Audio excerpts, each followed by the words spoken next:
February winded down quietly, though March has been incredibly eventful already between Sting's retirement and the first tournament season of the year kicking off. This episode will cover my favorite parts of the last 2 weeks of pro wrestling, so settle in as we get right into it. As always, just a reminder that I haven't seen every single match to have taken place, and the ones I do choose to talk about are all based on my personal enjoyment and nothing else. A slight spoiler warning, as we'll be talking about match finishes here too.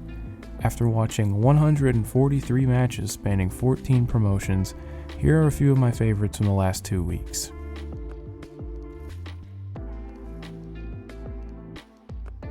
Dragongate opened March with a big weekend in Osaka. Being a relatively newer fan, the Nostalgia Gate show didn't hit for me as it would for longtime fans, though I thought the Champions Gate show on the next night was one of the better shows yet in 2024. Another Triangle Gate match involving Z-Brats was on tap, this time opposing D-Courage, featured a breakout performance from Ryoya Tanaka. Tanaka has been one of their brightest prospects, and now in pursuit of his first title, could greatly establish himself in this spot. The championships were vacated as Yoshiki Kato went down with an injury, so Shun Skywalker slotted in to bring the belts back to Z-Brats. Tanaka is flanked by Madoka Kakuta and Dragon Daya, making for a D-Courage trio that provides a nice balance of pace and strength. Tanaka and Ishin start the match and would end up being the highlighted pairing of the whole thing. Usual Z-Brats antics break things down to a brawl on the outside, and Tanaka takes a dive off of the ring post to put a stop to it. In the ring, it's a matter of time before Z-Brats take over on Tanaka yet again, and as momentum is traded between the two teams, it eventually explodes into a frenzy of combination offense. You can see all the different moving parts, but it never feels like it's too much. A lot happens in this window that is best seen for yourself rather than reciting a list, but it's what the promotion is notorious for in these multi-man matches. It can be easy to get carried away with so many people rotating in at this speed, but instead you get a blast of a 6-man with the Tanaka-Ishii pairing as the through line. Their chemistry was great, and their final exchange was elevated by a crowd that was well and truly behind the endearing Tanaka, only for him to come up short. It was a huge step for him in defeat, and he's one to keep an eye out for as the year progresses. I had a lot of fun with this match, as well as the other title matches on the show. I haven't been huge on Luis Monte or Hyo's title reigns, but this weekend, as well as the early days of Rey de Parejas, really helped me turn a corner with Big Hug. We'll talk more on that a little bit later.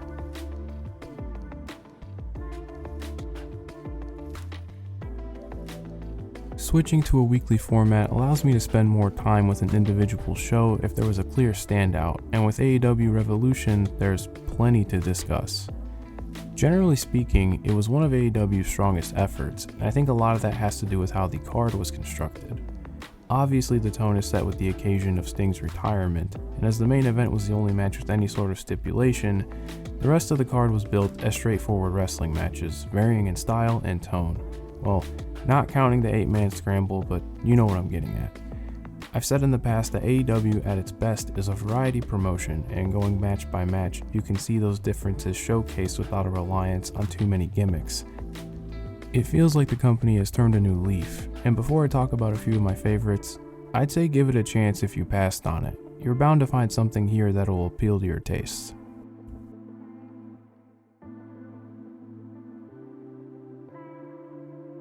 The match I had circled on the card entering the weekend did not disappoint. I haven't been shy about my glowing opinions of these two, so with the time and attention of a pay-per-view match at their disposal, I had high expectations. The biggest difference from their previous meetings is Bryan Danielson's demeanor from the jump. Despite being an insufferable jerk in the build to this match, he's all business here. In the tournament matches against Eddie Kingston, Bryan went out of his way to prove a point, though here he is dialed in for the occasion. The walkouts from backstage set the tone, similarly to Eddie's title victory at Grand Slam. It's an homage to the King's Road that, while subtle, greatly elevates the atmosphere.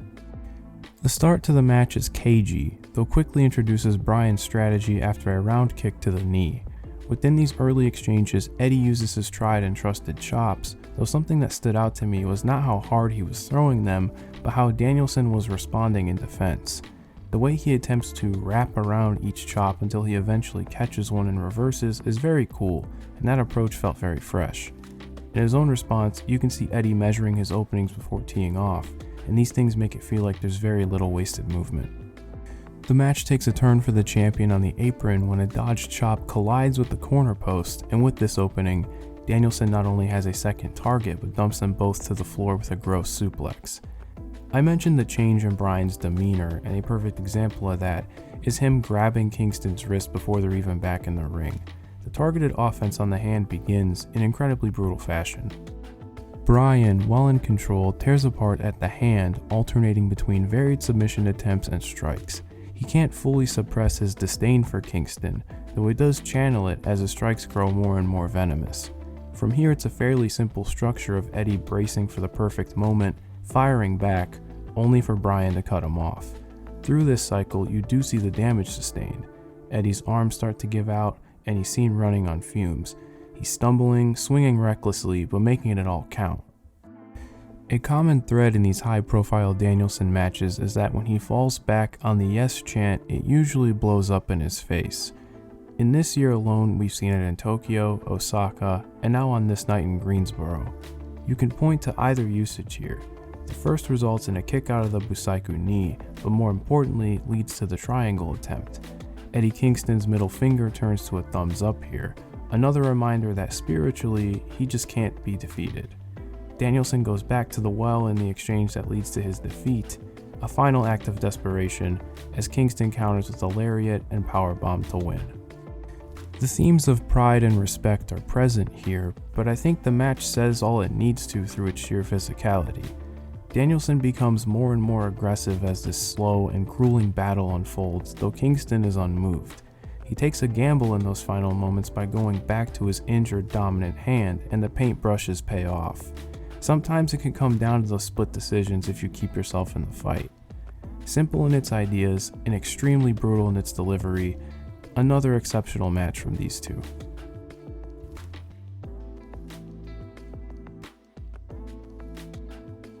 A much needed referendum on Roderick Strong. I've held out on the stance that if they just let him off the leash and let the work speak for itself, anyone who's written him off due to the maligned devil storyline would be reminded just how damn good he is, and I think that mission was accomplished. I say it quite a bit here, these things don't have to be complicated. Orange Cassidy enters this match carrying a back injury, and Roddy's moveset is conveniently rooted in such. Going back to that phrase of letting Roddy off the leash, that's exactly what this opening feels like. It's fast, urgent, and Strong already makes it clear that he has his target. The first glimpse of this is appropriately enough a backbreaker executed through grabbing Orange Cassidy by the pockets, which is a great touch. From here, he gets right to work, and it's extremely effective. I love the dynamic here. Roddy's vicious ingenuity while in control pairs so well with Cassidy's bumping and selling. He has to scramble to give himself some space until he finds himself on the second rope. Roddy hits a devastating top rope backbreaker, and if that wasn't enough, bends Cassidy around the ring post soon after. While it's clear he's behind the 8 ball, Cassidy is still no easy out. Similarly to the Moxley match from September, he's going to go out on his shield. The hope spots are effective between Cassidy's fire and some very clever reversals. Ultimately, the wear on his back is too much though, and Roddy uses his awareness and timing to turn an orange punch into a jumping knee, the end of Heartache, and a title victory. I thought this rocked. It was exactly the type of match Roddy needed to have, and both men were able to showcase what makes them so great. I think this match slipped through the cracks for a lot of people, which is bound to happen on these long shows, so I suggest giving this one another chance if you weren't feeling it. I think in a vacuum it comes across even better.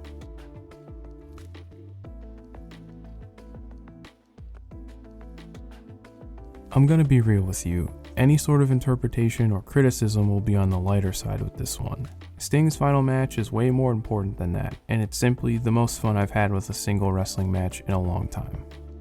Obviously they did a great job with the entire rollout, with Sting's sons representing previous iterations of the character and walking out to Metallica's Seek and Destroy. What ensued was a 20-minute joyride that took things that made the Sting AEW match so great, ramped up with the appropriate amount of drama. It was important to nail the tone with something like this, and I'd say they did a good job of that. Everyone involved played their part and complemented each other to find that balance.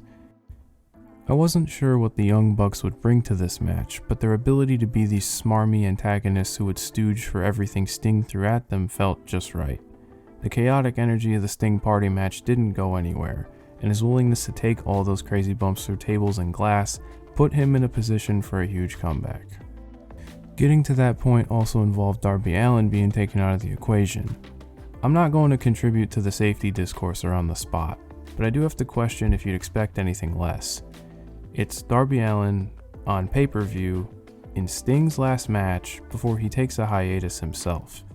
He was going to do something insane, and it also happened to kick ass. The 2-on-1 in the closing stretch is great, and what I'll take away from this is the memory of Sting continuously firing up as the Bucks reap what they sowed throughout the entire match. I had the most feral reaction to the kick out of the EVP trigger.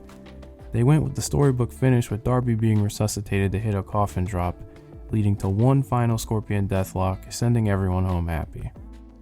It's unfortunate that historically, many wrestlers don't get to go out on their own terms, be it through injury or worse. Sting got to go out how he wanted to, and that's what's most important here. Wrestling will be worse without him, but we were blessed with this final run. At the end of the day, your hobby should bring you joy, and that's what Sting's final match made me feel.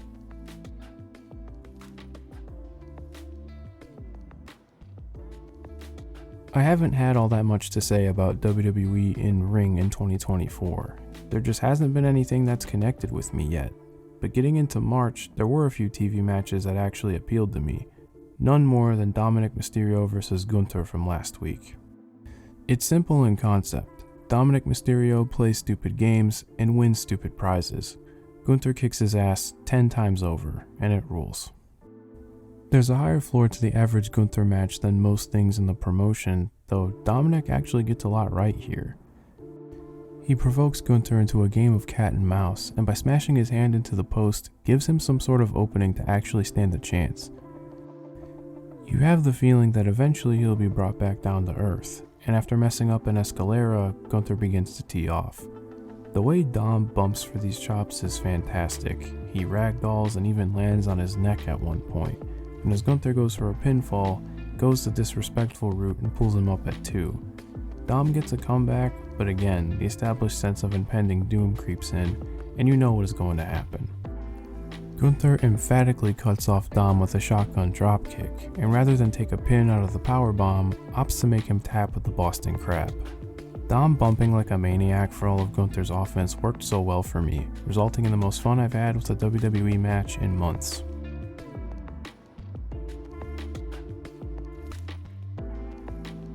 Dragongate kicked off their tag team tournament in Korakuen Hall with its main event anchored by the overarching story of Jackie Funky Kamei and everyone in his orbit.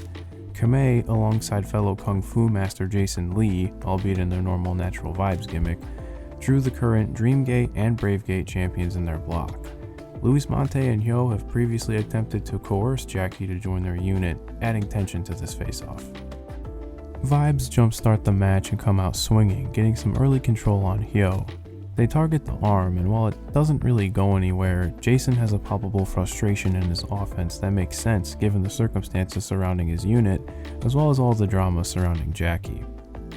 Where the match really begins to shine is when Big Hug takes over. Kamei is great as a babyface in peril, and I found this extended sequence to be very effective. Mante is incredibly petty here, taunting Lee as the illegal competitor, and gives Kamei some boot washes upon tagging in. Jackie has had enough at this point, and he fires back. He leaps onto Monte's shoulders and propels himself into the corner for a hot tag. A really well executed spot that sends this match to the next gear. Through a frantic swarm of offense, Big Hug ends up back in the driver's seat, though when Jackie can finally get back involved, some friendly fire occurs, hitting Jason Lee with a missile dropkick. This leaves Kamei to fend for himself for the rest of the match. He's able to launch Hyo out of the ring, leaving a fateful showdown with Mante. This pairing is great, and Mante dishes out all of his offense here with a little extra impact. Jackie is all but finished, but rolls through the Vuelta finale and hits a Jackie knife, pinning the Dreamgate champion clean as a whistle. In the post-match, Mante offers Jackie a handshake to Jason Lee's dismay, furthering the turmoil within the unit. Between the action and all the story beats, I thought this was genuinely great. I really liked Kamei and Monte's singles match a few months ago, and this expanded on their chemistry in an environment with much higher stakes. I understand that any team wrestling Kung Fu Masters can be elevated, but between this match and their individual title defenses the night before, I think my outlook on Big Hug is much more positive than when they formed. This particular result makes things compelling moving forward, as Jackie should be in line for a Dreamgate title match, all while Natural Vibes continue to unravel. It's a story to keep an eye on as the tournament progresses, as an interfaction match in their tournament block is scheduled to take place in Jackie's hometown next week.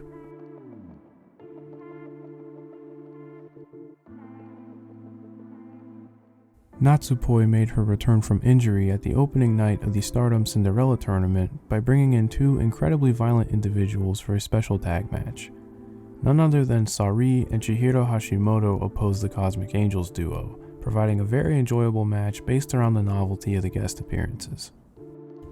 Everyone in this match has a knack for high impact offense, and while that is exactly what is on offer, the visitors are both wrestlers who will make you earn it. This dynamic is great in the case of a returning Natsupoi who excels at the underdog role. Poi has prior chemistry with both Sareee and Big Hash, so there wasn't any feeling out process here. The first third of the match is Hash and Sareee in control, and they put Natsupoi at a disadvantage early. I noticed at this point that Big Hash was able to do some different stuff compared to her appearances last year.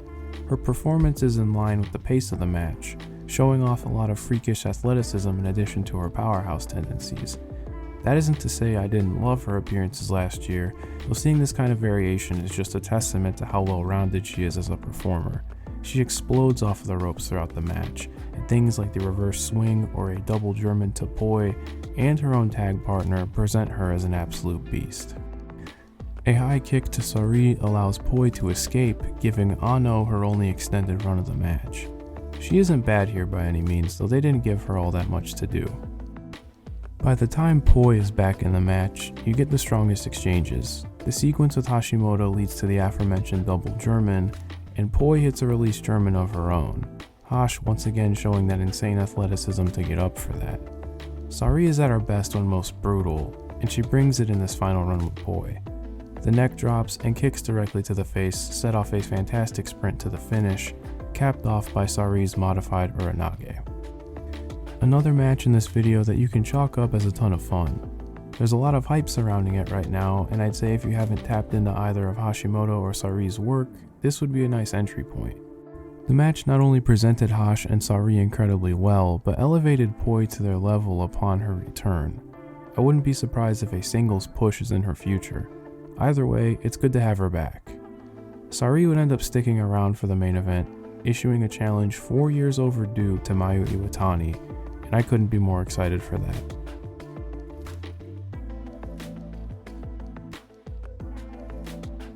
I didn't expect much out of the early rounds of the Cinderella tournament due to its format in the early rounds. This year has been a pleasant surprise though. There was a concerted effort to flesh out these matches and emphasize certain talent, which gave us this sprint between Hanan and back-to-back tournament winner MIRAI. In just over 10 minutes, they're able to give Hanan a huge step forward in her career through a major upset. As most MIRAI matches tend to be, I appreciate how straightforward this is. Things are fairly even to start, though when MIRAI takes over, she begins to pander to the audience. Hanan nearly ends it early with the over-the-top rope elimination rule. This close call fits in with Hanan's opportunistic and scrappy offense required here.